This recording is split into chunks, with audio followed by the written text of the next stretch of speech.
Civil सेवा मुख्य परीक्षा 2023 का हल प्रश्न पत्र सामान्य अध्ययन 2 तृतीय प्रश्न पत्र। प्रश्न संख्या 1, संवैधानिक रूप से न्यायिक स्वतंत्रता की गारंटी लोकतंत्र की एक पूर्व शर्त है। टिप्पणी कीजिए। उत्तर, न्यायपालिका की स्वतंत्रता या न्यायिक स्वातंत्र्य से आशय न्यायपालिका का सरकार के अन्य अंगों जैसे विधायिका और कार्यपालिका से स्वतंत्र होना है।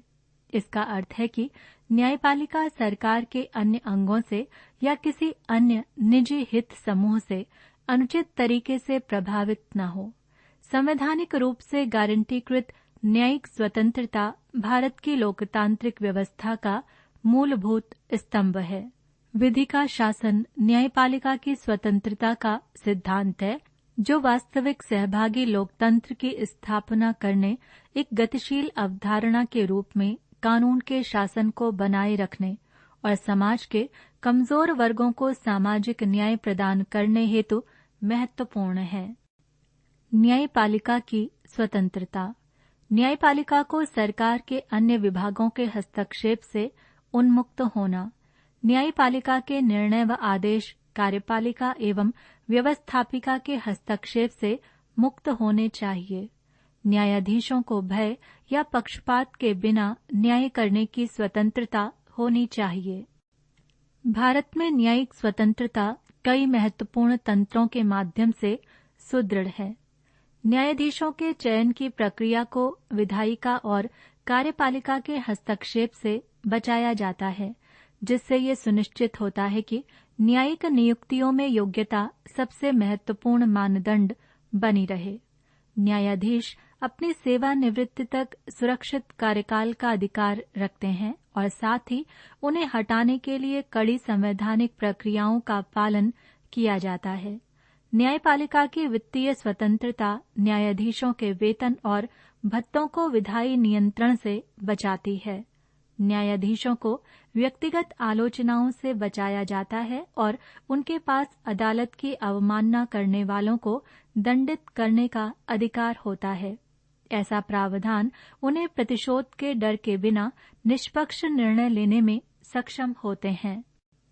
न्यायिक स्वतंत्रता एक आदर्श लोकतंत्र के लिए क्यों अपरिहार्य है?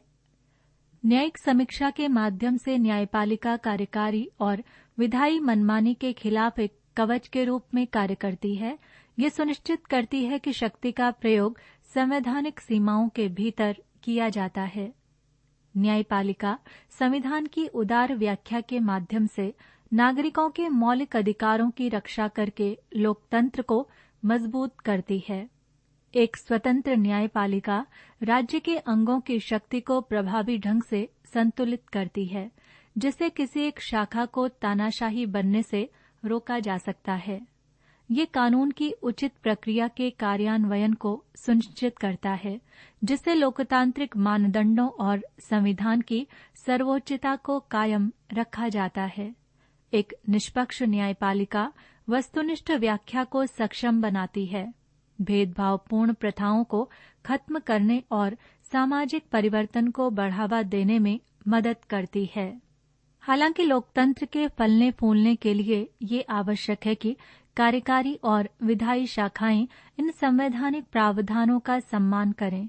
समय पर न्यायिक नियुक्तियां और न्यायिक फैसलों का पालन लोकतंत्र की अखंडता को बनाए रखने और उन सिद्धांतों को बनाए रखने के लिए सर्वोपरि है जिन पर राष्ट्र की स्थापना हुई थी। प्रश्न संख्या 2, निःशुल्क कानूनी सहायता प्राप्त करने के हकदार कौन हैं?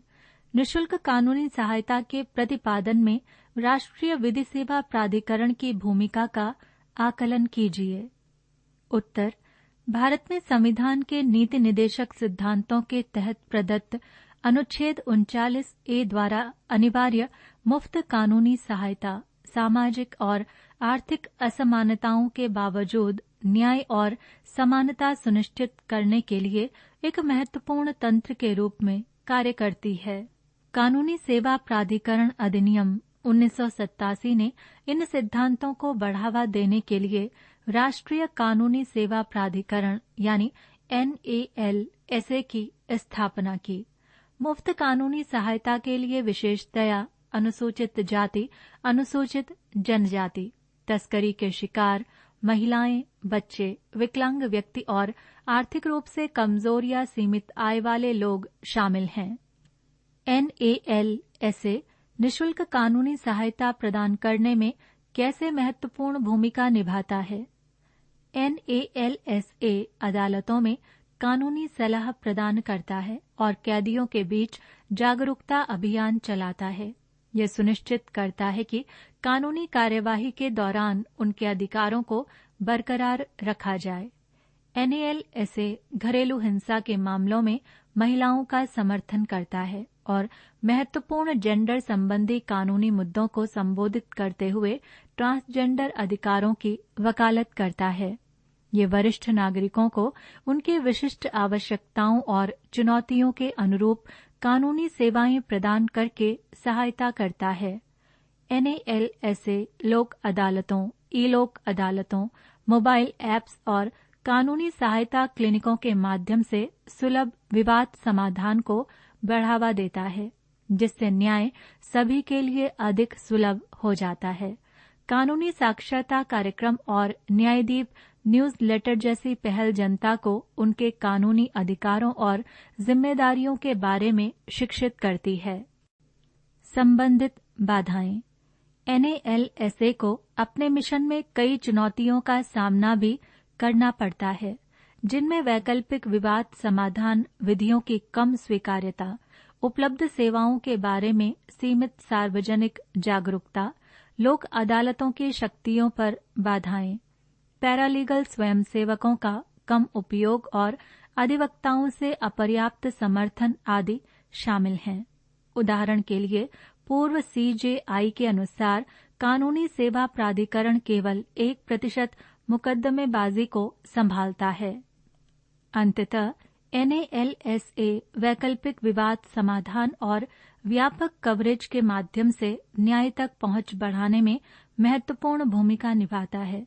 अपने मिशन को प्रभावी ढंग से पूरा करने के लिए इन चुनौतियों का समाधान करना तथा ये सुनिश्चित करना जरूरी है कि मुफ्त कानूनी सहायता समाज के सभी वर्गों तक पहुंच सके, न्याय को बढ़ावा दे और भारतीय संविधान में निहित समानता के सिद्धांतों को बनाए रखे। पृष्ठ संख्या 110।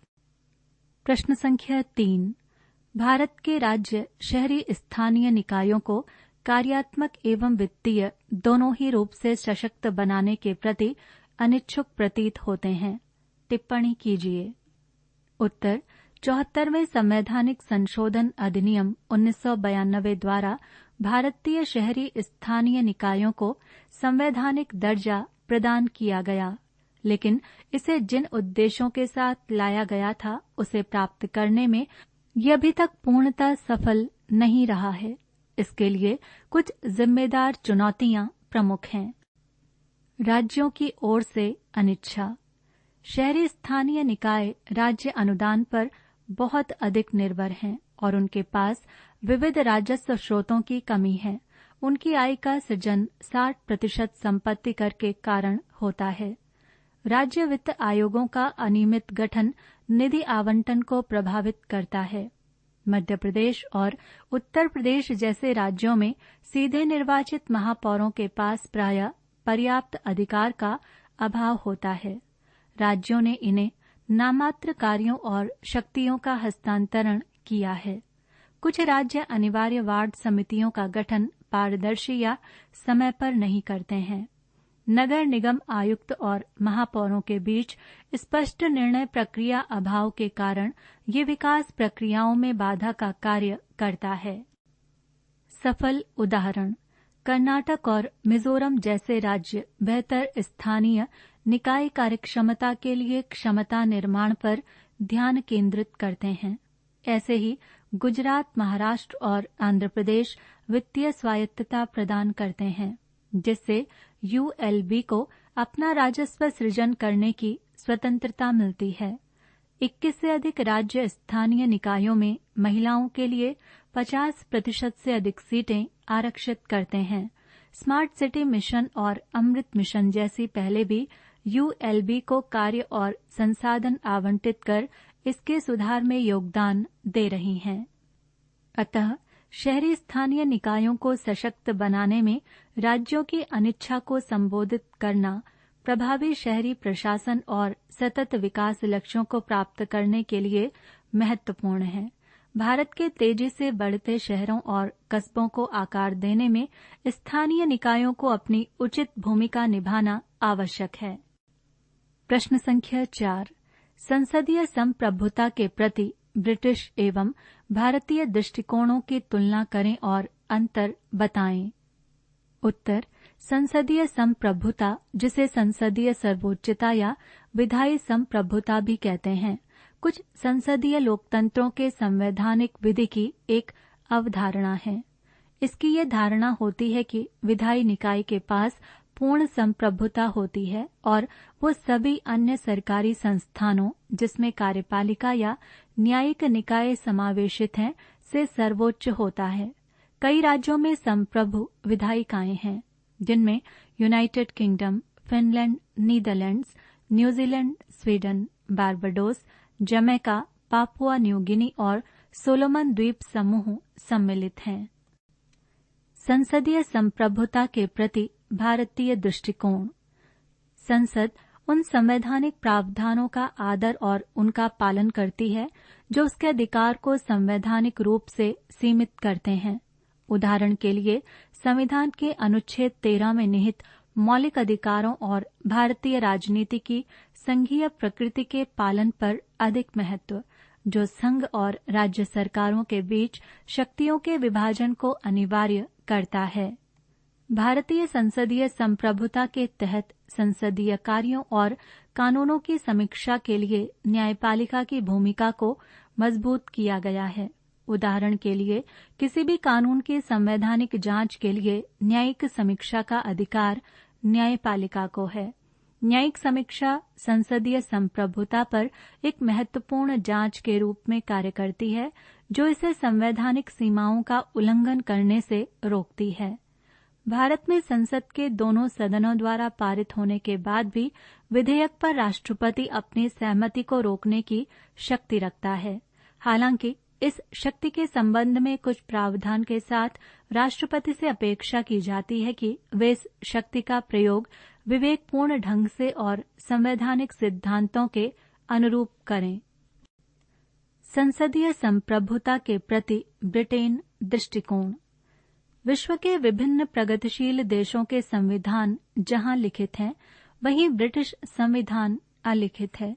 यहाँ सरकार भारत के ही समान जनता के प्रति जवाबदेह होती है। ब्रिटेन विधि के शासन को ही अंतिम मानता है। यहाँ सिद्धांततः संसदीय प्रजातंत्र है, लेकिन नाम मात्र की कार्यपालिका निर्वाचित न होकर वंशानुगत होती है। उदाहरण के लिए, क्राउन। ब्रिटेन में क्राउन राज्य का प्रमुख है, जबकि मंत्रिपरिषद सरकार की प्रमुख है। यहाँ भारत के समान ही विधायिका से ही सरकार यानी मंत्रिपरिषद बनती है, अर्थात मंत्रिपरिषद और विधायिका में सजातीय संबंध हैं। जन प्रतिनिधि सदन यानी हाउस ऑफ कॉमन्स में बहुमत प्राप्त दल सरकार बनाता है और सरकार इसी सदन के प्रति उत्तरदायी होती है। प्रधानमंत्री की सलाह पर क्राउन निम्न सदन को भंग कर सकता है। हालांकि ब्रिटेन में भारत से इतर संसद की सार्वभौमिकता और संप्रभुता सर्वोच्च मानी गई है। वास्तविक रूप से ये पूरे ब्रिटिश राष्ट्र में सर्वोच्च है, न केवल विधायी मामलों में बल्कि अधिकांश मामलों में। यहाँ न्यायिक समीक्षा या क्राउन को वीटो का कोई अधिकार नहीं है। अतः भारत और ब्रिटेन दोनों में लोकतंत्र के सिद्धांतों, कानून के शासन और व्यक्तिगत अधिकारों की सुरक्षा के तंत्रों को अपनाते हुए अपनी आवश्यकता और सामाजिक संरचना के अनुरूप संसदीय संप्रभुता का ढांचा अपनाया गया है। प्रश्न संख्या 5, विधायी कार्यों के संचालन में व्यवस्था एवं निष्पक्षता बनाए रखने में और सर्वोत्तम लोकतांत्रिक परंपराओं को सुगम बनाने में राज्य विधायिकाओं के पीठासीन अधिकारियों की भूमिका की विवेचना कीजिए। उत्तर, राज्य विधानमंडल के प्रत्येक सदन का अपना पीठासीन अधिकारी होता है। उदाहरण के लिए विधानसभा अनुच्छेद 178 के लिए अध्यक्ष व उपाध्यक्ष और विधान परिषद अनुच्छेद 182 के लिए सभापति व उपसभापति आदि। ये पीठासीन अधिकारी विधायी कार्यवाही की मर्यादा को बनाए रखने, निष्पक्षता सुनिश्चित करने और लोकतांत्रिक प्रथाओं को सुविधाजनक बनाने में महत्वपूर्ण भूमिका निभाते हैं। विधायी कार्यों के संचालन में व्यवस्था एवं निष्पक्षता बनाए रखना। पीठासीन अधिकारियों के पास विधायी कार्यवाही को शांतिपूर्वक बनाए रखते हुए अनियंत्रित व्यवहार के लिए सदस्यों को फटकार लगाने या निष्कासित करने की शक्ति होती है। उदाहरण के लिए महाराष्ट्र विधानसभा में 22 विधायकों का निलंबन इस अधिकार को प्रदर्शित करता है। पृष्ठ संख्या 111। वे निष्पक्षता को बढ़ावा देते हुए पार्टी संबद्धता के बावजूद सभी सदस्यों के लिए समान अवसर सुनिश्चित करते हैं। केरल के पूर्व विधानसभा अध्यक्ष एन सकतन का दृष्टिकोण विपक्षी सदस्यों को प्रमुख नीतिगत मुद्दों पर स्वतंत्र रूप से बहस करने की अनुमति देकर इसका उदाहरण देता है। पीठासीन अधिकारी समय और संसाधनों के आवंटन की निगरानी करते हैं, जिससे विभिन्न राजनीतिक दलों के बीच समान अवसर सुनिश्चित हो सकें। वे संतुलित प्रतिनिधित्व को बढ़ावा देते हुए विभिन्न संसदीय समितियों में सदस्यों की नियुक्ति करते हैं। विधानसभा के अध्यक्ष धन विधेयकों को अन्य कानूनों से अलग करते हुए प्रमाणित करते हैं। पीठासीन अधिकारी विधायी अखंडता को बनाए रखते हुए सदस्यों की अयोग्यता पर निष्पक्ष निर्णय लेते हैं। वे विधायी प्रक्रिया की सुरक्षा करते हुए सदन में मोशन को अपनाने या अस्वीकार करने का निर्णय लेते हैं। लोकतांत्रिक प्रथाओं को सुविधाजनक बनाना। पीठासीन अधिकारी प्रमुख नीतिगत मुद्दों पर सार्थक बहस को प्रोत्साहित करते हैं। वे लोकतांत्रिक चर्चा को बढ़ावा देते हैं। वे दल बदल विरोधी कानून की भावना को कायम रखते हैं। पारदर्शिता और लोकतांत्रिक मानदंडों के पालन को बढ़ावा देते हैं। वे महत्वपूर्ण विधेयकों पर राजनीतिक दलों के बीच संघर्ष में मध्यस्थता करते हैं। सर्वसम्मति निर्माण को बढ़ावा देते हैं। पीठासीन अधिकारी बहस को नियंत्रित करते हैं। ये सुनिश्चित करते हैं कि संसदीय भाषा का उपयोग किया जाए और चर्चाएं महत्वपूर्ण मुद्दों पर ही केंद्रित रहें। हालांकि कभी कभी पीठासीन अधिकारियों की नियुक्ति में सत्तारूढ़ दलों के प्रभुत्व के कारण उनकी कार्यप्रणाली और स्वतंत्रता बाधित होती है। इसके अतिरिक्त समय समय पर अध्यक्ष पद पर राजनीतिक दल का एजेंट होने का आरोप लगाकर भी आलोचना की जाती है। इस संबंध में न्यायालय ने हालिया केशिम मेघचंद्र सिंह बनाम मणिपुर विधानसभा अध्यक्ष वाद में एक स्वतंत्र न्यायाधिकरण के गठन का सुझाव दिया है, जो 10वीं अनुसूची के तहत अयोग्यता से संबंधित मामलों को निपटाने के लिए लोकसभा और विधानसभाओं के अध्यक्ष का स्थान लेगा। अंततः एक आदर्श लोकतांत्रिक राज्य व्यवस्था के लिए इन कार्यालयों को राजनीतिक रूप से स्वतंत्र बनाने के लिए एक राजनीतिक सहमति लोकतांत्रिक कामकाज को मजबूत करेगी और उनकी महत्वपूर्ण जिम्मेदारियों का प्रभावी निष्पादन सुनिश्चित करेगी। प्रश्न संख्या 6। मानव संसाधन विकास पर पर्याप्त ध्यान नहीं दिया जाना भारत की विकास प्रक्रिया का एक कठोर पक्ष रहा है। ऐसे उपाय सुझाइए जो इस अपर्याप्तता को दूर कर सकें। उत्तर: मानव संसाधन विकास का अर्थ वर्तमान में व्यापक होता जा रहा है। मानव संसाधन विकास ऐसी पद्धति है जिसमें सभी वर्गों के तथा सभी स्तरों पर काम करने वाले व्यक्तियों के लिए कार्य उपलब्ध कराने तथा उनकी शक्ति या सामर्थ्य का पूर्ण उपयोग संभव करने की दृष्टि से योजनाबद्ध कार्यवाही की जाती है। भारत में मानव संसाधन विकास प्रक्रिया एक बहुआयामी दृष्टिकोण के आधार पर किया जाता है, जिसमें आर्थिक, सामाजिक और बुनियादी ढांचा क्षेत्र शामिल हैं। हालांकि शिक्षा, कौशल विकास, स्वास्थ्य देखभाल और मानव पूंजी के पोषण सहित नीतियों के कार्यान्वयन में खामियों के कारण भारत अपने उपलब्ध मानव संसाधन और उसके विकास पर पर्याप्त ध्यान नहीं दे पाया है।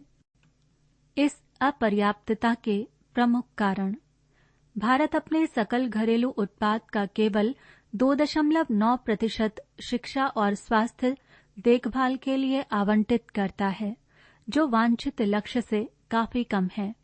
मात्र 5.4% कार्यबल के पास औपचारिक कौशल प्रशिक्षण है, जो उत्पादकता और रोजगार क्षमता में बाधा उत्पन्न करता है। अपर्याप्त बुनियादी ढांचा गुणवत्तापूर्ण शिक्षा और स्वास्थ्य सेवाएं प्रदान करने में बाधा डालता है। स्वतंत्रता के बाद प्रारंभिक विकास योजनाओं ने मानव पूंजी विकास से अधिक कृषि को प्राथमिकता दी। शिक्षा जगत और उद्योग की जरूरतों के बीच संबंध विच्छेद के परिणामस्वरूप कौशल में अंतर पैदा होता है।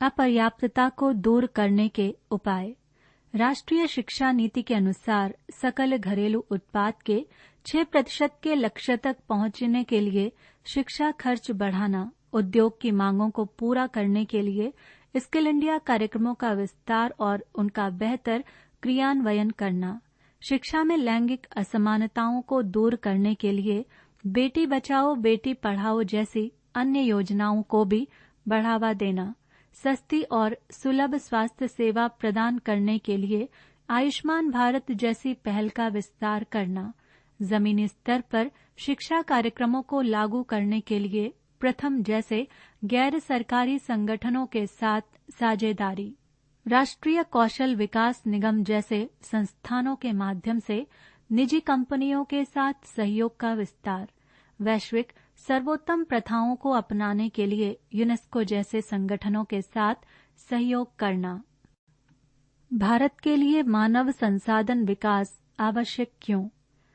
वर्तमान में भारत की 62.5% आबादी 25 से 59 वर्ष आयु वर्ग में है, जो लगातार बढ़ रही है और ये 2036 के आसपास लगभग 65% तक पहुंच जाएगी। अतः देश की जनसंख्या में ये युवा वर्ग भारत में जनसांख्यिकीय लाभांश की उपलब्धता का संकेत देते हैं। आर्थिक सर्वेक्षण 2018-19 के अनुसार भारत का जनसांख्यिकीय लाभांश 2041 के आसपास अपने चरम पर होगा, जब कामकाजी उम्र यानी 20 से 59 वर्ष की आबादी में हिस्सेदारी 59% तक पहुंचने की उम्मीद है।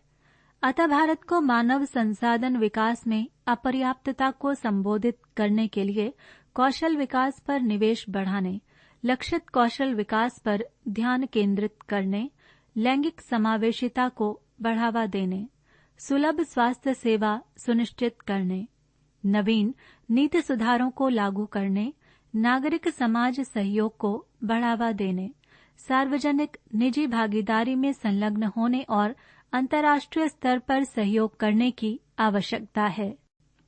प्रश्न संख्या 7। भारत में बहुराष्ट्रीय निगमों के द्वारा प्रभावशाली स्थिति के दुरुपयोग को रोकने में भारत के प्रतिस्पर्धा आयोग की भूमिका पर चर्चा कीजिए। हाल के निर्णयों का संदर्भ लें। उत्तर: भारतीय प्रतिस्पर्धा आयोग भारत का एक सांविधिक निकाय है। इसका उद्देश्य स्वस्थ तथा स्वच्छ प्रतिस्पर्धा को बढ़ावा देना है, ताकि बाजार उपभोक्ताओं के हित का साधन बनाया जा सके। उल्लेखनीय है कि ये निकाय प्रतिस्पर्धा अधिनियम 2002 के प्रवर्तन के लिए उत्तरदायी है। मार्च 2009 में इसे विधिवत रूप से गठित किया गया था। पृष्ठ संख्या 112।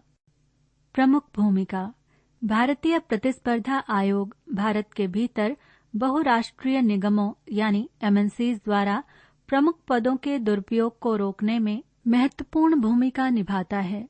CCI के हालिया फैसले निष्पक्ष प्रतिस्पर्धा को बढ़ावा देने की उसकी प्रतिबद्धता को रेखांकित करते हैं। वर्ष 2013 में CCI ने अपने एक सबसे चर्चित निर्णय में भारतीय क्रिकेट कंट्रोल बोर्ड पर अपनी प्रधान स्थिति के दुरुपयोग के लिए रुपए 522 मिलियन का जुर्माना लगाया था। हाल ही में वर्ष 2023 में CCI ने मैसेजिंग ऐप बाजार के भीतर डेटा सुरक्षा और प्रतिस्पर्धा के बारे में चिंताओं को संबोधित करते हुए उपयोगकर्ता गोपनीयता नीतियों पर इसके सक्रिय रुख को उजागर करते हुए व्हाट्सएप पर जुर्माना लगाया। 2022 में गूगल को प्ले स्टोर नीतियों के साथ अपनी प्रमुख स्थिति का फायदा उठाने, ऐप डेवलपर्स को प्रभावित करने और ऐप बाजार में प्रतिस्पर्धा के लिए CCI जुर्माने का सामना करना पड़ा। अमेजन पर भारत के ऑनलाइन खुदरा क्षेत्र में अपनी प्रमुख स्थिति का फायदा उठाने के लिए 2021 में CCI ने जुर्माना लगाया, जो ई-कॉमर्स में प्रतिस्पर्धा विरोधी प्रथाओं पर कार्रवाई का संकेत देता है। इस संबंध में CCI के कार्य और अधिकार। CCI मूल्य निर्धारण और बोली में हेराफेरी जैसी प्रतिस्पर्धा विरोधी प्रथाओं में शामिल बहुराष्ट्रीय कंपनियों की जांच कर सकती है। ये प्रतिस्पर्धा विरोधी आचरण के खिलाफ निवारक के रूप में जुर्माना लगा सकता है। CCI बाजार प्रतिस्पर्धा को सुरक्षित रखने के लिए बहुराष्ट्रीय कंपनियों से जुड़े विलय और अधिग्रहण की जांच कर सकती है। ये नए प्रवेशकों को प्रोत्साहित करता है और बहुराष्ट्रीय कंपनियों के प्रभुत्व के खिलाफ सुरक्षा उपाय करता है। ये भारत का प्रतिस्पर्धा विनियामक है और ये उन छोटे संगठनों के लिए एक स्पर्धारोधी प्रहरी या एंटी ट्रस्ट वॉचडॉग के रूप में कार्य करता है, जो बड़े कॉरपोरेशन के समक्ष अपने अस्तित्व को बनाए रखने में असमर्थ होते हैं। इसे व्यापार करने वाले संगठनों को नोटिस देने का अधिकार है यदि उसे लगता है कि वे भारत के घरेलू बाजार की प्रतिस्पर्धा को नकारात्मक रूप से प्रभावित कर सकते हैं। CCI उपभोक्ताओं को उनके अधिकारों के बारे में शिक्षित करता है और प्रतिस्पर्धा विरोधी व्यवहार की रिपोर्टिंग को प्रोत्साहित करता है। CCI के समक्ष चुनौतियां: डेटा सुरक्षा, गोपनीयता और प्लेटफॉर्म तटस्थता सहित डिजिटल युग की जटिलताओं को समझना। प्रौद्योगिकी और आधुनिक औद्योगिक अर्थशास्त्र में नेविगेट करने के लिए विशेष ज्ञान की आवश्यकता होती है। सीमित बेंच और कर्मचारी प्रतिस्पर्धा मामलों के त्वरित समाधान में बाधा डाल सकते हैं। दूरसंचार और प्रौद्योगिकी जैसे क्षेत्रों में अन्य नियामक निकायों के साथ समन्वय करना जटिल हो सकता है। अतः वर्तमान डिजिटल अर्थव्यवस्था के संबंध में अधिक सुधार की आवश्यकता है। ऐसा इसलिए क्योंकि प्रतिस्पर्धा अधिनियम 2002 के लागू होने के समय हमारे पास एक मजबूत डिजिटल अर्थव्यवस्था नहीं थी। अतः CCI को नए डिजिटल युग की तकनीकी बारीकियों को समझना चाहिए। भारतीय प्रतिस्पर्धा आयोग को अब बाजार की अपनी परिभाषा को आधुनिक बनाने की आवश्यकता है। क्योंकि डिजिटल स्पेस की कोई सीमा नहीं है, अतः प्रासंगिक बाजारों को परिभाषित करना विश्व भर के नियामकों के लिए एक कठिन काम रहा है। प्रश्न संख्या 8। अभिशासन के एक महत्वपूर्ण उपकरण के रूप में ई-शासन ने सरकारों में प्रभावशीलता, पारदर्शिता और जवाबदेहिता का आगाज कर दिया है। कौन सी अपर्याप्तताएं इन विशेषताओं की अभिवृद्धि में बाधा बनती हैं? उत्तर: अभिशासन एक व्यापक अवधारणा है, लेकिन जब किसी सरकार के संबंध में इसका उल्लेख किया जाता है तो अभिशासन का अर्थ वर्ष 1992 में विश्व बैंक द्वारा जारी उस परिभाषा से लगाया जाता है जिसमें उसने अभिशासन को विकास के लिए देश के आर्थिक एवं सामाजिक संसाधनों के प्रबंधन में शक्ति का प्रयोग करने के तरीके के रूप में परिभाषित किया। अभिशासन के सबसे प्रभावी उपायों में ई-शासन को सबसे महत्वपूर्ण साधन माना जाता है। यही कारण है कि हाल के वर्षों में भारत ने ई-गवर्नेंस के क्षेत्र में उल्लेखनीय प्रगति की है, जिसमें डिजिटल इंडिया मिशन और राष्ट्रीय ई-गवर्नेंस योजना जैसी पहल अग्रणी भूमिका निभा रही है।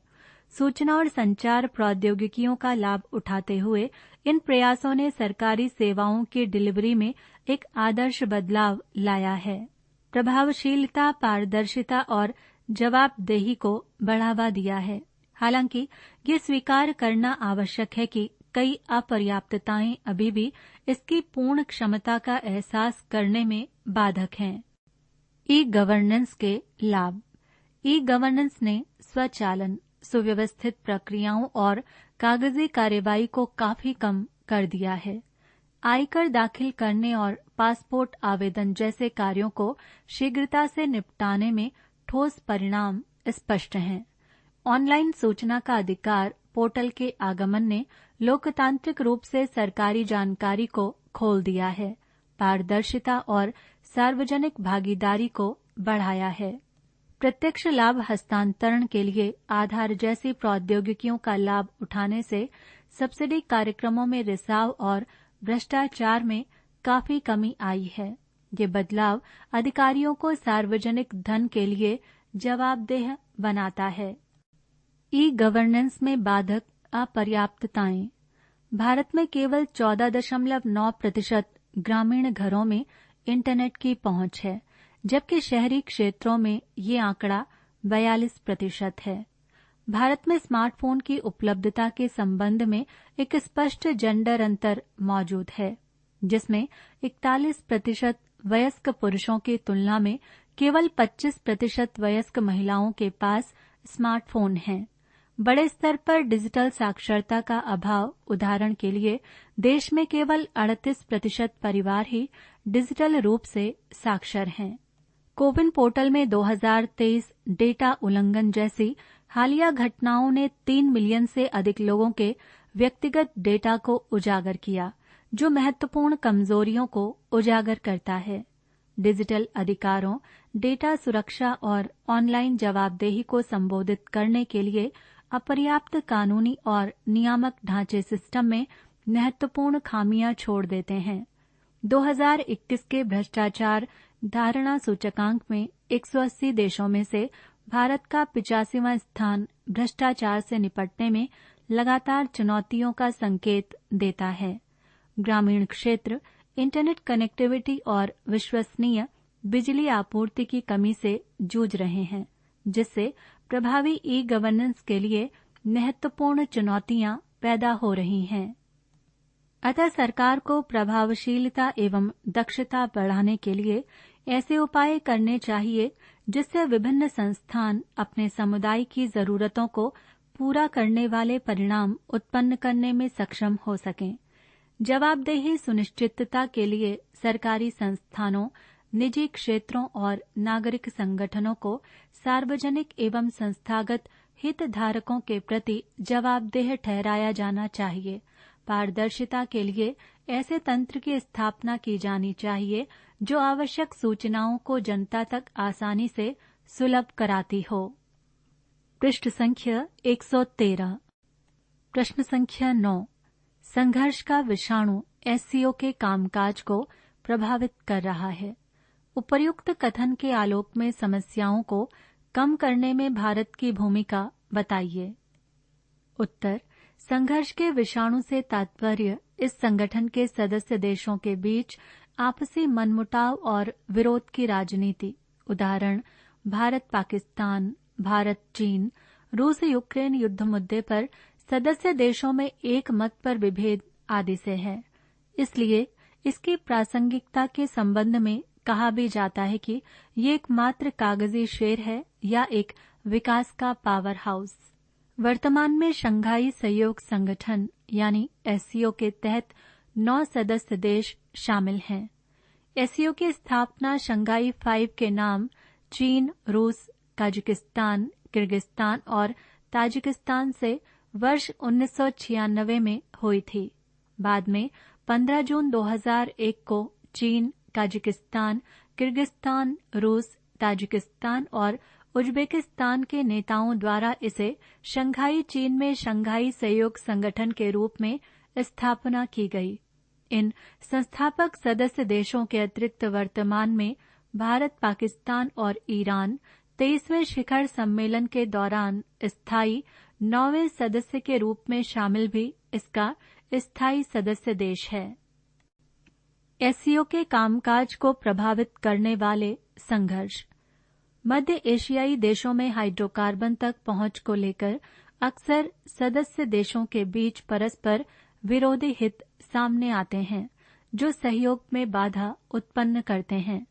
क्षेत्रीय आधिपत्य के लिए भारत और चीन की प्रतिस्पर्धा के कारण तनाव पैदा हुआ है, जो डोकलाम गतिरोध और चीन के बेल्ट एंड रोड इनिशिएटिव और भारत के एशिया अफ्रीका ग्रोथ कॉरिडोर के बीच हितों के टकराव से स्पष्ट है। लंबे समय से चला आ रहा भारत पाकिस्तान संघर्ष मुख्य रूप से सीमा विवाद और सीमा पार आतंकवाद से संबंधित एक बड़ी चुनौती बना हुआ है। चीन और रूस के बीच वैश्विक शक्ति की स्थिति के लिए प्रतिस्पर्धा एससीओ की गतिशीलता को प्रभावित करती है। किर्गिस्तान और ताजिकिस्तान के सीमा मुद्दों के कारण एससीओ के भीतर तनाव उत्पन्न करता है। समस्याओं को कम करने में भारत की भूमिका। भारत एससीओ के घोषित लक्ष्यों, सदस्य देशों के बीच आपसी विश्वास और पड़ोसी देशों के साथ संबंधों को मजबूत करना, राजनीति, व्यापार, अर्थव्यवस्था, अनुसंधान, प्रौद्योगिकी और संस्कृति के साथ साथ शिक्षा, ऊर्जा, परिवहन, पर्यटन, पर्यावरण संरक्षण और अन्य क्षेत्र में उनके प्रभावी सहयोग को बढ़ावा देना, क्षेत्र में शांति, सुरक्षा और स्थिरता बनाए रखने और सुनिश्चित करने के लिए संयुक्त प्रयास करना के अनुरूप अपनी प्रभावी भूमिका निभा सकता है। उदाहरण, भारत मौजूदा ताजिकिस्तान किर्गिस्तान सीमा विवाद जैसे क्षेत्रीय विवादों में मध्यस्थता करने के लिए अपनी राजनयिक क्षमताओं का लाभ उठाकर शांतिपूर्ण बातचीत और संघर्ष समाधान के सिद्धांत को बढ़ावा दे सकता है। भारत एससीओ के भीतर विश्वास निर्माण उपायों की वकालत कर सकता है, जिससे तनाव कम करने और सदस्य देशों के बीच विश्वास बनाने में मदद मिलेगी। चीन और अन्य दक्षिण एशियाई देशों सहित ट्रैक सेकंड संवादों में भारत की भागीदारी संघर्ष समाधान के लिए अनुकूल माहौल बना सकती है। एससीओ के भीतर आर्थिक विकास पहल और व्यापार समझौतों को बढ़ावा देकर भारत संघर्षों के अंतर्निहित कारणों का समाधान कर सकता है। अंतर्राष्ट्रीय उत्तर दक्षिण परिवहन गलियारा जैसी पहल सहयोग को बढ़ावा दे सकती है। सांस्कृतिक आदान प्रदान और लोगों से लोगों के बीच संपर्क को प्रोत्साहित करने से आपसी समझ को बढ़ावा मिल सकता है और एससीओ के भीतर तनाव कम हो सकता है। हाल ही में भारत की अध्यक्षता में संपन्न 23वें एससीओ शिखर सम्मेलन के दौरान हस्ताक्षरित नई दिल्ली घोषणा पत्र में भारत ने उपर्युक्त वर्णित सहयोगात्मक पहलों पर ही अधिक जोर दिया। भारत ने एससीओ में सहयोग के लिए 5 नए स्तंभ और फोकस क्षेत्र पर अधिक जोर दिया, जिनमें शामिल हैं स्टार्टअप और इनोवेशन, पारंपरिक औषधि, युवा सशक्तिकरण, डिजिटल समावेशन और साझा बौद्ध विरासत आदि। प्रश्न संख्या 10। भारतीय प्रवासियों ने पश्चिम में नई ऊंचाइयों को छुआ है। भारत के लिए इसके आर्थिक और राजनीतिक लाभों का वर्णन करें। उत्तर, विश्व भ्रमण रिपोर्ट 2022 के अनुसार भारतवर्ष 2020 में दुनिया की सबसे बड़ी प्रवासी आबादी वाला देश है। इसके बाद क्रमशः मेक्सिको, रूस और चीन का स्थान आता है। उपलब्ध आंकड़ों के अनुसार वर्तमान में 10 लाख से अधिक भारतीय प्रवासी हैं, जो विश्व भर के विभिन्न देशों के साथ प्रमुख पश्चिमी देशों जैसे संयुक्त राज्य अमेरिका, यूनाइटेड किंगडम, यूरोपीय देश और कनाडा आदि देशों में रहते हैं। विश्व भ्रमण रिपोर्ट 2022 के अनुसार ही भारत अपने प्रवास से प्राप्त करने वाली आय यानी प्रेषण आय में विश्व में शीर्ष पर है। भारतीय प्रवासियों की उपलब्धियां। कई विकसित देशों में भारतीय डायस्पोरा सबसे अमीर अल्पसंख्यकों में से एक है। प्रवासी कूटनीति के माध्यम से वे लाभ अर्जित कर रहे हैं, जिससे वे अपने गृह तथा डायस्पोरा देशों के बीच सेतु निर्माता के रूप में कार्य करते हैं। भारतीय प्रवासी न केवल भारत की सॉफ्ट पावर का एक हिस्सा हैं, बल्कि एक पूरी तरह से हस्तांतरणीय राजनीतिक वोट बैंक भी हैं। इसके अतिरिक्त बड़ी संख्या में भारतीय मूल के व्यक्ति विभिन्न देशों में प्रमुख राजनीतिक पदों पर आसीन हैं।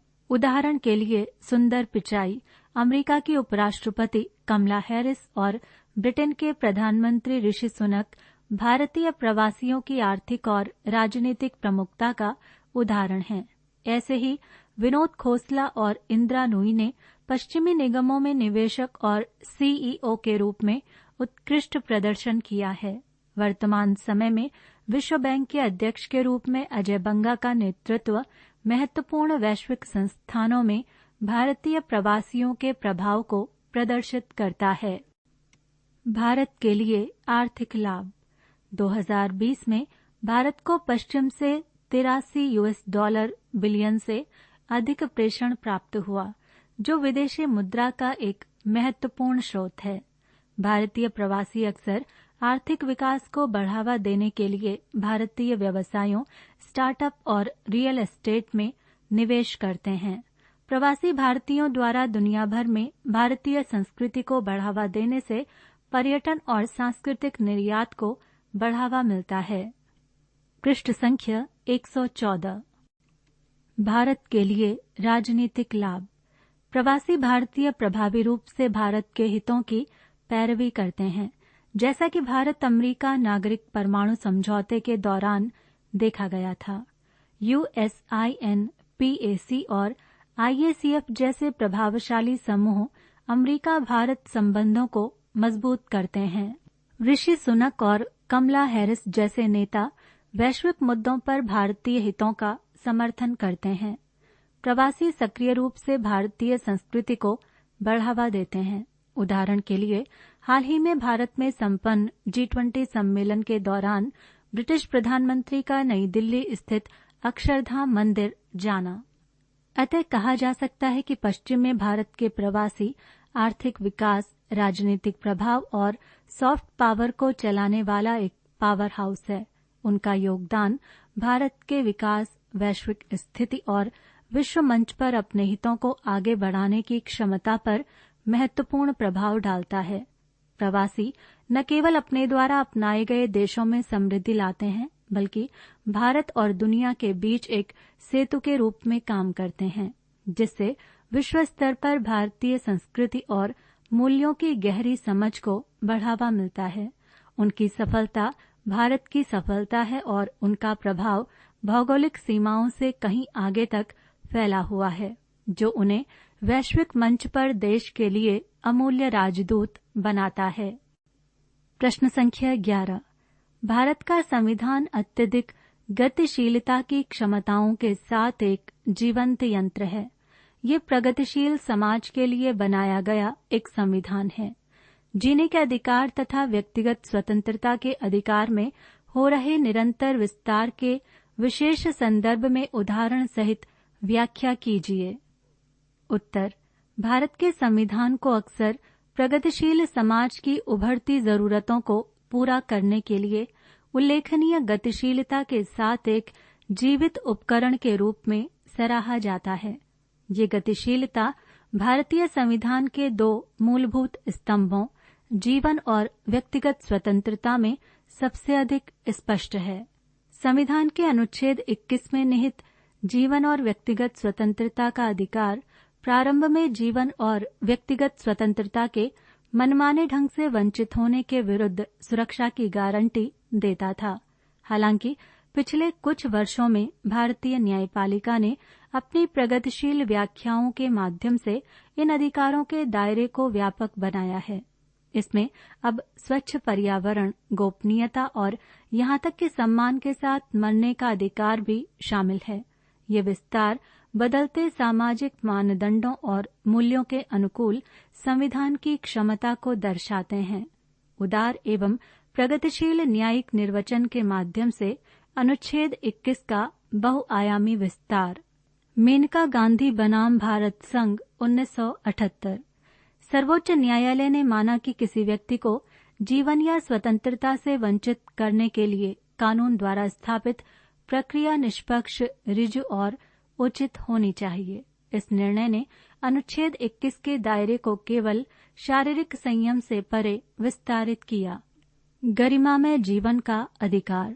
बंधुआ मुक्ति मोर्चा बनाम भारत संघ 1984 मामले में माननीय न्यायालय ने इस बात पर जोर दिया कि अनुच्छेद 21 विशेष रूप से समाज के कमजोर वर्गों के लिए शोषण से मुक्त मानवीय गरिमा के साथ जीने का अधिकार सुनिश्चित करता है। हिरासत में हिंसा के विरुद्ध संरक्षण। डीके बसु बनाम पश्चिम बंगाल राज्य 1997 मामले में माननीय न्यायालय ने जीवन की पवित्रता के अधिकार को रेखांकित करते हुए व्यक्तियों को हिरासत में यातना से बचाने के लिए विस्तृत दिशा निर्देश जारी किए। विभिन्न अधिकारों का समावेश। उन्नी कृष्णन बनाम एपी राज्य 1993 मामले में माननीय न्यायालय ने अनुच्छेद 21 के तहत कई अधिकारों को सूचीबद्ध किया, जिसमें विदेश जाने का अधिकार, गोपनीयता का अधिकार, एकांत कारावास के खिलाफ अधिकार, आश्रय का अधिकार और हिरासत में मौत के खिलाफ अधिकार शामिल हैं। स्वच्छ पर्यावरण का अधिकार। ओलियम गैस रिसाव से संबंधित एमसी मेहता बनाम भारत संघ 1986 मामले में माननीय न्यायालय ने जीवन के अधिकार के अभिन्न पहलू के रूप में स्वस्थ पर्यावरण के अधिकार पर जोर दिया। निजता का अधिकार। न्यायमूर्ति केएस पुट्टास्वामी सेवानिवृत्त बनाम भारत संघ 2017 मामले में 9 न्यायाधीशों की पीठ ने सर्वसम्मति से निजता के अधिकार को जीवन और व्यक्तिगत स्वतंत्रता के अधिकार का एक आंतरिक हिस्सा माना, जिससे नागरिकों की अनुचित राज्य घुसपैठ से सुरक्षा सुनिश्चित हुई। ट्रांसजेंडरों के अधिकार। NALSA बनाम भारत संघ 2014 में ऐतिहासिक फैसले ने ट्रांसजेंडरों को तीसरे लिंग के रूप में मान्यता दी और व्यक्तिगत स्वतंत्रता, सम्मान और भेदभाव से मुक्ति के उनके अधिकारों की पुष्टि की। ये गतिशीलता इन उदाहरणों तक सीमित नहीं है। ये भारतीय समाज के विभिन्न पहलुओं तक फैला हुआ है, चाहे वो लैंगिक समानता हो, हाशिए पर रहने वाले समुदायों की सुरक्षा हो या तकनीकी प्रगति हो। अपने नागरिकों के अधिकारों को अनुकूलित करने और उनकी रक्षा करने की संविधान की क्षमता इसे प्रगति और सामाजिक न्याय के प्रति भारत की प्रतिबद्धता का एक जीवित प्रमाण मानती है। ये लगातार परिवर्तित होते वैश्विक परिदृश्य में मौलिक अधिकारों को बनाए रखने की मांग करने वाले अन्य लोकतंत्रों के लिए एक प्रकाश स्तंभ के रूप में कार्य करता है। प्रश्न संख्या 12। प्रासंगिक संवैधानिक प्रावधानों और निर्णय विधियों की मदद से लैंगिक न्याय के संवैधानिक परिप्रेक्ष्य की व्याख्या कीजिए। उत्तर। भारत में लैंगिक न्याय का संवैधानिक परिप्रेक्ष्य भारतीय संविधान में निहित समानता, गैर भेदभाव और न्याय के सिद्धांतों में गहराई से निहित है। कई संवैधानिक प्रावधान और ऐतिहासिक निर्णय विधियों ने इस परिप्रेक्ष्य को आकार देने में महत्वपूर्ण भूमिका निभाई है। अनुच्छेद 15। यह अनुच्छेद धर्म, मूलवंश, जाति, लिंग या जन्मस्थान के आधार पर भेदभाव पर रोक लगाता है। ये लैंगिक न्याय की आधारशिला है, क्योंकि यह स्पष्ट रूप से महिलाओं के खिलाफ भेदभाव को रोकता है और सकारात्मक कार्रवाई उपायों के लिए संवैधानिक आधार प्रदान करता है। अनुच्छेद 39A ये राज्य को ये सुनिश्चित करने का निर्देश देता है कि पुरुषों और महिलाओं को आजीविका के पर्याप्त साधन और समान काम के लिए समान वेतन का अधिकार है। ये आर्थिक सशक्तिकरण और लैंगिक समानता को बढ़ावा देता है। अनुच्छेद 42 ये प्रावधान मातृत्व राहत पर बल देता है और ये स्पष्ट करता है कि महिलाओं के साथ रोजगार के मामलों में विशेषकर गर्भावस्था के दौरान भेदभाव नहीं किया जाना चाहिए। निर्णय विधियां। विशाखा बनाम राजस्थान राज्य। इस मामले ने कार्यस्थल पर यौन उत्पीड़न के विरुद्ध दिशा निर्देश तैयार करने का मार्ग प्रशस्त किया और लिंग संवेदनशील कार्यस्थल वातावरण के लिए एक मिसाल कायम की। शायरा बानो बनाम भारत संघ।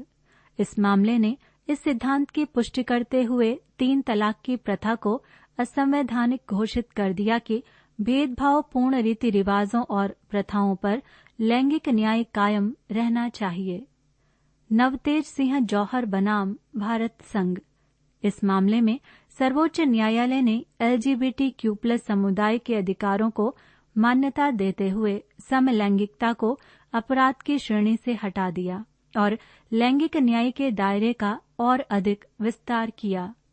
निष्कर्षतः भारत में लैंगिक न्याय का संवैधानिक परिप्रेक्ष्य समानता, गैर भेदभाव और सकारात्मक कार्यों के सिद्धांतों के इर्द गिर्द घूमता है। ये सुनिश्चित करने के लिए संविधान और महत्वपूर्ण कानून लगातार विकसित हुए हैं कि लैंगिक न्याय केवल कागज पर एक सिद्धांत नहीं है, बल्कि सभी नागरिकों के लिए एक जीवंत वास्तविकता है। पृष्ठ संख्या 115। प्रश्न संख्या 13। संघीय सरकारों द्वारा 1990 के दशक के मध्य से अनुच्छेद 356 के उपयोग की कम आवृत्ति के लिए जिम्मेदार विधिक एवं राजनीतिक कारकों का विवरण प्रस्तुत कीजिए। उत्तर: 1990 के दशक के मध्य के बाद से भारत में संघ सरकारों द्वारा भारतीय संविधान के अनुच्छेद 356 को लागू करने की आवृत्ति में उल्लेखनीय कमी आई है, जो राज्यों में राष्ट्रपति शासन लगाने से संबंधित है। इस बदलाव को कानूनी और राजनीतिक कारकों के संयोजन के लिए जिम्मेदार ठहराया जा सकता है। विधिक मोर्चे पर भारत के सर्वोच्च न्यायालय ने अनुच्छेद 356 के मनमाने उपयोग को कम करने में महत्वपूर्ण भूमिका निभाई है। ऐतिहासिक बोम्मई मामले 1994 में अदालत ने इस शक्ति के प्रयोग के लिए कड़े दिशा निर्देश निर्धारित किए और इस बात पर जोर दिया कि इसका उपयोग केवल असाधारण परिस्थितियों, अर्थात जहां किसी राज्य में संवैधानिक मशीनरी पूरी तरह से ध्वस्त हो गई हो, के संदर्भ में ही किया जाना चाहिए। इस न्यायिक हस्तक्षेप ने संघ सरकारों के लिए अनुच्छेद 356 का दुरुपयोग करना कानूनी रूप से जोखिम भरा बना दिया है, क्योंकि अदालत ऐसी उद्घोषणाओं की समीक्षा करती है और उन्हें रद्द कर देती है। राजनीतिक रूप से कम आवृत्ति को गठबंधन राजनीति और अधिक विविध राजनीतिक परिदृश्य के लिए जिम्मेदार ठहराया जा सकता है। 1990 के दशक के बाद से केंद्रीय स्तर पर गठबंधन सरकारें आम हो गईं और कई पार्टियों को क्षेत्रीय गठबंधनों के महत्व का एहसास हुआ। इसने केंद्र सरकारों को राज्यों के साथ निपटने में अधिक सहमतिपूर्ण दृष्टिकोण अपनाने के लिए मजबूर किया, क्योंकि अनुच्छेद 356 के भारी उपयोग से महत्वपूर्ण क्षेत्रीय साझेदार अलग थलग हो सकते हैं। इसके अतिरिक्त 73वें और 74वें संशोधन जैसे संवैधानिक संशोधनों के माध्यम से सत्ता के बढ़ते विकेंद्रीकरण ने स्थानीय सरकारों को सशक्त बना दिया है, जिससे बार बार राष्ट्रपति शासन लगाने की आवश्यकता कम हो गई है। निष्कर्षतः सर्वोच्च न्यायालय द्वारा लगाई गई कानूनी बाधाएं गठबंधन राजनीति और विकेंद्रीकरण सहित भारतीय राजनीति की बदलती गतिशीलता ने सामूहिक रूप से 1990 के दशक के मध्य से संघ सरकारों द्वारा अनुच्छेद 356 का उपयोग करने की आवृत्ति को कम करने में योगदान दिया है। प्रश्न संख्या 14। भारत में राज्य विधायिकाओं में महिलाओं की प्रभावी एवं सार्थक भागीदारी और प्रतिनिधित्व के लिए नागरिक समाज समूहों के योगदान पर विचार कीजिए। उत्तर: भारत में नागरिक समाज समूहों ने राज्य विधानसभाओं में महिलाओं की प्रभावी और सार्थक भागीदारी और प्रतिनिधित्व को आगे बढ़ाने में महत्वपूर्ण भूमिका निभाई है। भारतीय राजनीति में व्याप्त लैंगिक असमानताओं को दूर करने में उनका योगदान बहुआयामी और महत्वपूर्ण रहा है। सर्वप्रथम नागरिक समाज संगठन महिलाओं की राजनीतिक भागीदारी के महत्व के बारे में जागरूकता बढ़ाने में सहायक रहे हैं। उनके अधिकारों एवं भूमिका का समर्थन करके तथा कार्यशालाओं और अभियानों के माध्यम से उन्होंने महिलाओं और व्यापक समाज दोनों को निर्णय लेने वाले पदों पर महिलाओं के होने के महत्व के बारे में शिक्षित किया है। इन समूहों ने राजनीति में रुचि रखने वाली महिलाओं की क्षमता निर्माण के लिए कार्य किया है। उन्होंने महिलाओं को राजनीति की जटिल दुनिया को प्रभावी ढंग से नेविगेट करने के लिए आवश्यक कौशल और ज्ञान से लैस करते हुए प्रशिक्षण, मार्गदर्शन और सहायता प्रदान की है। इसके अतिरिक्त नागरिक समाज संगठन नीतिगत बदलावों को आगे बढ़ाने में सक्रिय रूप से शामिल रहे हैं। उन्होंने स्थानीय और राज्य विधायिका में महिलाओं के लिए सीटों का आरक्षण बढ़ाने जैसे लैंगिक संवेदनशील चुनाव सुधारों की पैरवी की है। उनके प्रयासों से पंचायती राज अधिनियम जैसे कानूनों का कार्यान्वयन हुआ है, जो स्थानीय निकायों में महिलाओं के लिए सीटों के आरक्षण का प्रावधान करता है। इसके अतिरिक्त इन समूहों ने निष्पक्ष प्रतिनिधित्व सुनिश्चित करने के लिए चुनावों की निगरानी की है और राजनीति में महिलाओं के खिलाफ हिंसा जैसी बाधाओं को खत्म करने के लिए कार्य किया है। उन्होंने महिलाओं के सामने आने वाली चुनौतियों को उजागर करने और साक्ष्य आधारित नीति निर्माण की जानकारी देने के लिए शोध भी किया है। निष्कर्षतः नागरिक समाज समूह जागरूकता बढ़ाने, क्षमता निर्माण, नीतिगत बदलावों की वकालत करने और सक्रिय रूप से निगरानी करने और चुनौतियों का समाधान करके भारतीय राज्य विधानमंडलों में महिलाओं की भागीदारी और प्रतिनिधित्व को बढ़ावा देने में महत्वपूर्ण रहे हैं। भारतीय राजनीति में लैंगिक समानता को आगे बढ़ाने में उनका योगदान महत्वपूर्ण रहा है। प्रश्न संख्या 15। 101वें संविधान अधिनियम का महत्व समझाइए। ये किस हद तक संघवाद के समावेशी भावना को दर्शाता है? उत्तर, 2016 में पारित 101वां संवैधानिक संशोधन अधिनियम भारतीय संवैधानिक इतिहास में एक महत्वपूर्ण मील का पत्थर है। इसका प्राथमिक उद्देश्य वस्तु एवं सेवा कर यानी जीएसटी को एक व्यापक अप्रत्यक्ष कर प्रणाली के रूप में लागू करना था, जिसने राज्य और केंद्रीय करों के जटिल जाल को प्रतिस्थापित किया। इस संशोधन में भारत के भीतर एक एकीकृत आर्थिक बाजार बनाने, व्यापार करने में आसानी को बढ़ावा देने और कर संरचना को सरल बनाने की मांग की गई। 101वें संवैधानिक संशोधन अधिनियम का महत्व। एकीकृत कर प्रणाली। जीएसटी ने संघ और राज्य सरकारों द्वारा लगाए गए कई अप्रत्यक्ष करों को प्रतिस्थापित कर दिया, जिससे कर संरचना सरल हो गई और करों का व्यापक प्रभाव कम हो गया। अर्थव्यवस्था को बढ़ावा। कर व्यवस्था को सुव्यवस्थित करके जीएसटी का उद्देश्य आर्थिक विकास को बढ़ावा देना और समग्र कर राजस्व में वृद्धि करना है। अनुपालन में सुधार। एकीकृत कर संरचना और ऑनलाइन प्रक्रियाओं के साथ जीएसटी ने कर अनुपालन में सुधार किया और कर चोरी को कम किया। Input tax credit. व्यवसाय अब दक्षता को बढ़ावा देने और लागत कम करने वाली वस्तुओं और सेवाओं पर इनपुट टैक्स क्रेडिट का लाभ उठा सकते हैं। अंतर राज्य व्यापार।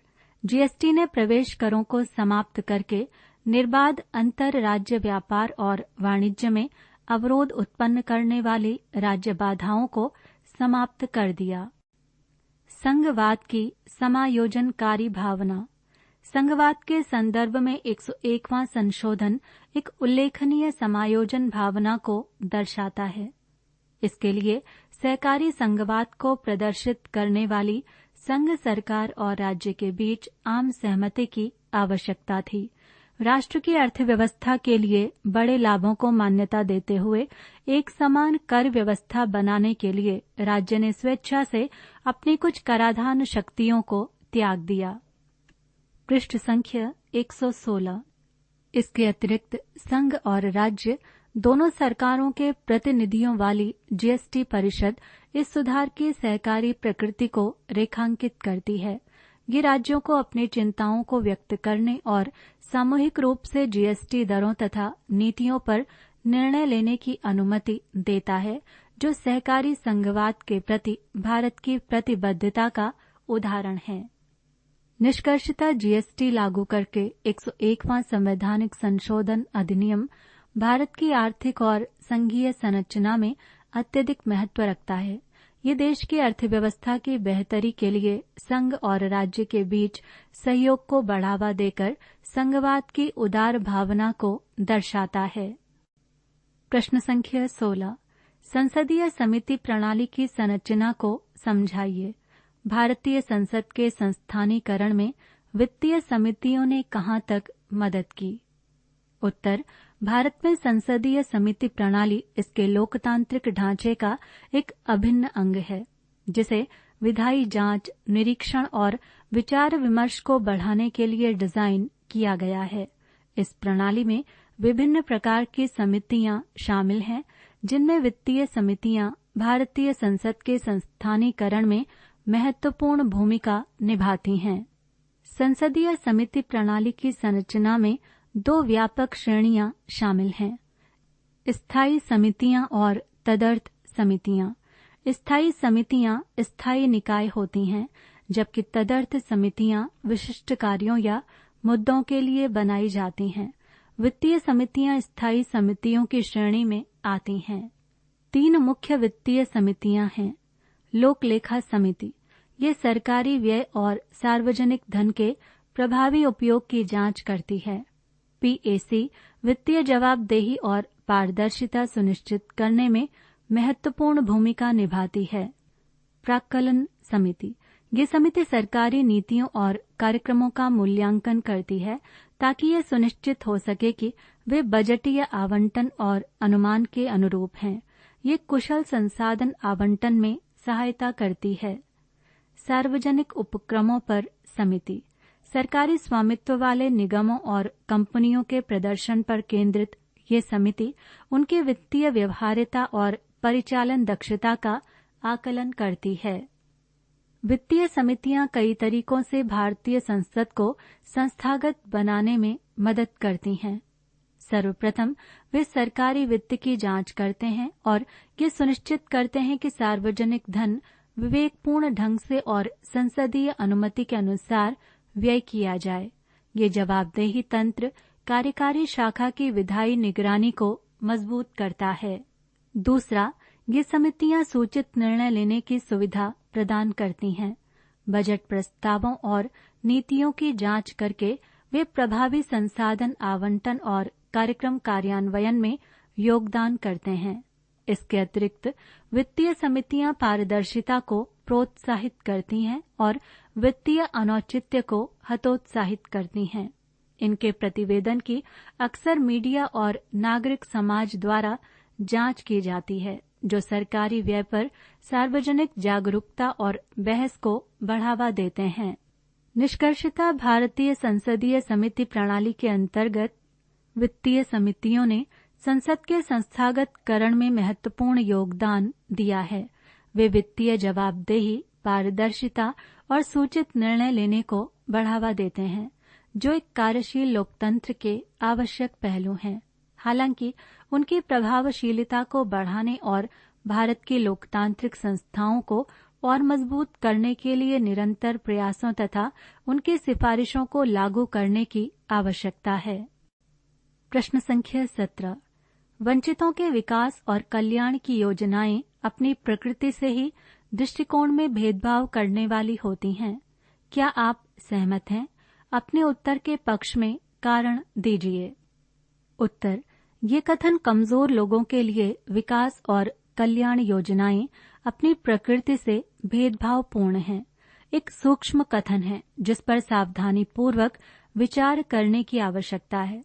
हालांकि ये सच है कि ऐसी योजना कुछ मामलों में अनजाने में भेदभाव को जन्म दे सकती है।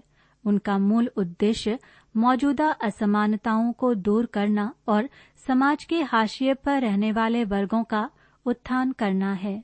ये योजनाएं भेदभावपूर्ण हैं या नहीं, ये काफी हद तक उनके डिजाइन, कार्यान्वयन और उस संदर्भ पर निर्भर करता है जिसमें वे संचालित होती हैं। सर्वप्रथम, विकास और कल्याण योजनाएं अक्सर विशिष्ट कमजोर समूहों जैसे कम आय वाले व्यक्तियों, अल्पसंख्यकों या विकलांग लोगों को लक्षित करने के लिए बनाई जाती हैं। इस लक्षित दृष्टिकोण का उद्देश्य उन लोगों को अनुरूप सहायता प्रदान करना है जिन्हें इसकी सबसे अधिक आवश्यकता है। हालांकि यदि इसे उचित रूप से क्रियान्वित नहीं किया गया, अर्थात यदि पात्रता मानदंड पारदर्शी नहीं है और योग्य व्यक्तियों को बाहर रखा गया है, तो ये वास्तव में भेदभाव का कारण बन सकता है। इसके अतिरिक्त संसाधनों का आवंटन और इन योजनाओं की प्रभावशीलता राजनीतिक और सामाजिक कारकों से प्रभावित हो सकती है, जो संभावित रूप से दूसरों के मुकाबले कुछ समूहों का पक्ष ले सकती है, जो व्यवहार में भेदभावपूर्ण हो सकता है। कुछ मामलों में भ्रष्टाचार और नौकरशाही लाभों के समान वितरण में बाधा बन सकती है। दूसरी ओर, इन योजनाओं को ऐतिहासिक भेदभावों तथा अन्यायों को सुधारने और प्रणालीगत असमानताओं को दूर करने के लिए आवश्यक उपकरण के रूप में देखा जा सकता है। उनका लक्ष्य विभिन्न सामाजिक आर्थिक स्तरों के बीच अंतर को पाटना, शिक्षा, स्वास्थ्य देखभाल, रोजगार के अवसरों तक पहुंच में सुधार करना और सामाजिक समावेशन को बढ़ावा देना है। निष्कर्ष के तौर पर, हालांकि विकास और कल्याण योजनाओं का दृष्टिकोण भेदभावपूर्ण हो सकता है, परंतु उनका उद्देश्य असमानताओं को कम करना और कमजोर लोगों का उत्थान करना है। भेदभाव को कम करने के लिए कार्यक्रम के डिजाइन में पारदर्शिता, निष्पक्ष कार्यान्वयन और आवश्यक समायोजन करने के लिए निरंतर निगरानी और मूल्यांकन सुनिश्चित करना महत्वपूर्ण है। अंतिम लक्ष्य ऐसी समावेशी नीतियां बनाना होना चाहिए जो वास्तव में समाज के सभी सदस्यों को लाभान्वित करें। प्रश्न संख्या 18। विभिन्न क्षेत्रों में मानव संसाधनों की आपूर्ति में वृद्धि करने में कौशल विकास कार्यक्रमों ने सफलता अर्जित की है। इस कथन के संदर्भ में शिक्षा, कौशल और रोजगार के मध्य संयोजन का विश्लेषण कीजिए। उत्तर: कौशल विकास कार्यक्रमों ने शिक्षा, कौशल और रोजगार के बीच एक महत्वपूर्ण अंतर संबंध को चिन्हित करते हुए विभिन्न क्षेत्रों में मानव संसाधनों की आपूर्ति बढ़ाने में महत्वपूर्ण भूमिका निभाई है। ये गठजोड़ इसलिए विकसित हुआ है क्योंकि समाज तेजी से तकनीकी प्रगति और आर्थिक बदलाव के युग में अधिक गतिशील और अनुकूलनीय कार्यबल की आवश्यकता को पहचानता है। शिक्षा कौशल विकास की नींव के रूप में कार्य करती है। पारंपरिक शिक्षा बुनियादी ज्ञान और संज्ञानात्मक क्षमताएं प्रदान करती है, जो व्यक्तियों को उन्नत कौशल हासिल करने के लिए एक मंच प्रदान करती है। कौशल विकास कार्यक्रम प्रौद्योगिकी, स्वास्थ्य देखभाल, विनिर्माण और अन्य क्षेत्रों में विशेष प्रशिक्षण प्रदान करके इस आधार पर निर्माण करते हैं। ये कार्यक्रम व्यक्तियों को विशिष्ट उद्योगों द्वारा मांगे गए व्यवहारिक कौशल से लैस करते हैं, जिससे कक्षा में सीखने और वास्तविक दुनिया के अनुप्रयोगों के बीच अंतर को पाट दिया जाता है। पृष्ठ संख्या 117। कौशल और रोजगार के बीच का संबंध कौशल विकास प्रशिक्षण प्राप्त करने वाले व्यक्तियों की बढ़ती रोजगार क्षमता में स्पष्ट है। नियोक्ता ज्ञान और व्यवहारिक कौशल दोनों वाले उम्मीदवारों की तलाश करते हैं, जिससे नौकरी चाहने वालों के लिए कौशल विकास कार्यक्रम अमूल्य हो जाते हैं। ये कार्यक्रम न केवल रोजगार क्षमता बढ़ाते हैं, बल्कि उद्यमिता को भी बढ़ावा देते हैं, जिससे व्यक्ति केवल नौकरियां ढूंढने के बजाय नौकरियां पैदा करने में सक्षम होते हैं। इसके अतिरिक्त कौशल विकास कार्यक्रम उद्योगों की उभरती जरूरतों के अनुरूप हैं।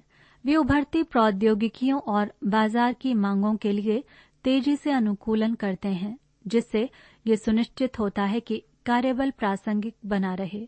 ये अनुकूलनशीलता व्यक्तियों को लगातार बदलते नियोक्ता बाजार में अप्रचलन से लड़ते हुए अपने करियर के दौरान रोजगार योग्य बने रहने में सहायता करती है। निष्कर्षतः विभिन्न क्षेत्रों में मानव संसाधनों की आपूर्ति बढ़ाने में कौशल विकास कार्यक्रमों की सफलता शिक्षा, कौशल और रोजगार के बीच सहजीवी संबंध को रेखांकित करती है। शिक्षा नींव प्रदान करती है, कौशल विकास इसे व्यवहारिक विशेषज्ञता से समृद्ध करता है और इस तालमेल से रोजगार के अवसर मिलते हैं, जिससे आर्थिक विकास और व्यक्तिगत समृद्धि को बढ़ावा मिलता है। प्रश्न संख्या 19।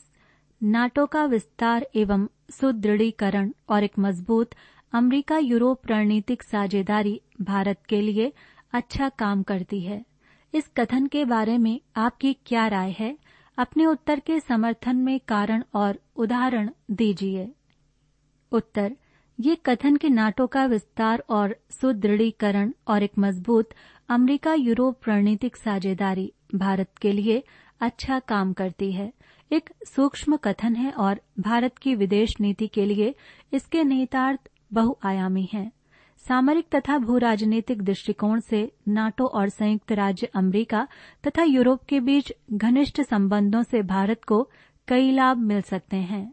एक मजबूत नाटो और एक मजबूत अमेरिका यूरोप साझेदारी अधिक स्थिर वैश्विक सुरक्षा वातावरण में योगदान कर सकती है। इस स्थिरता से भारत को लाभ होता है क्योंकि वह अपने पड़ोसियों के साथ शांतिपूर्ण संबंध बनाए रखना चाहता है और क्षेत्रीय सुरक्षा को बढ़ावा देना चाहता है। अधिक सुरक्षित यूरोप संभावित रूप से भारत के लिए सुरक्षा विकर्षणों को कम कर सकता है, जिससे वो आर्थिक विकास और आंतरिक चुनौतियों पर ध्यान केंद्रित कर सकेगा। संयुक्त राज्य अमेरिका और यूरोप के बीच एक मजबूत साझेदारी हिंद प्रशांत क्षेत्र में भारत की रणनीतिक स्थिति को बढ़ा सकती है। भारत संयुक्त राज्य अमेरिका और यूरोपीय देशों दोनों के साथ व्यक्तिगत रूप से अपने संबंधों को मजबूत कर रहा है। एक समेकित अमेरिकी यूरोप मोर्चा क्षेत्रीय चुनौतियों से निपटने और भारत के हितों के अनुरूप नियम आधारित अंतर्राष्ट्रीय व्यवस्था को बढ़ावा देने में भारत को अधिक समर्थन प्रदान कर सकता है।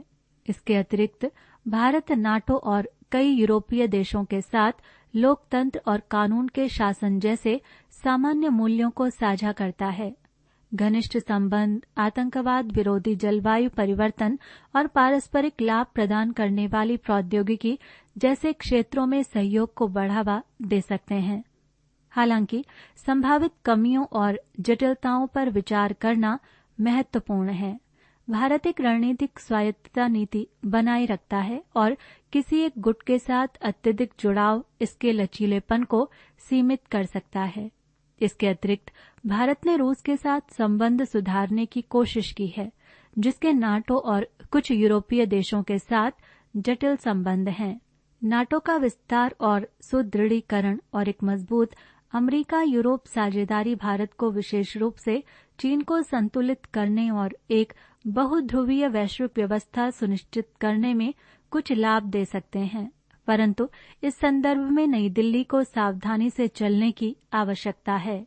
उभरती भू राजनीति के लिए भारत को अपनी रणनीतिक स्वायत्तता बनाए रखने, अपने राष्ट्रीय हितों के अनुरूप निर्णय लेने और पश्चिम के साथ घनिष्ठ संबंधों की तलाश करते हुए भी रूस के साथ अपने ऐतिहासिक और महत्वपूर्ण संबंधों का प्रबंधन करने की आवश्यकता है।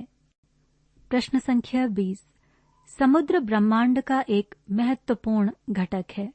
उपर्युक्त कथन के आलोक में पर्यावरण रक्षण और समुद्री संरक्षा एवं सुरक्षा को बढ़ाने में IMO यानी अंतर्राष्ट्रीय समुद्री संगठन की भूमिका पर चर्चा करें।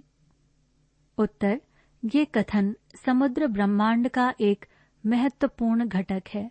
हमारे ब्रह्मांड के व्यापक संदर्भ में पृथ्वी के महासागरों के गहन महत्व पर प्रकाश डालता है।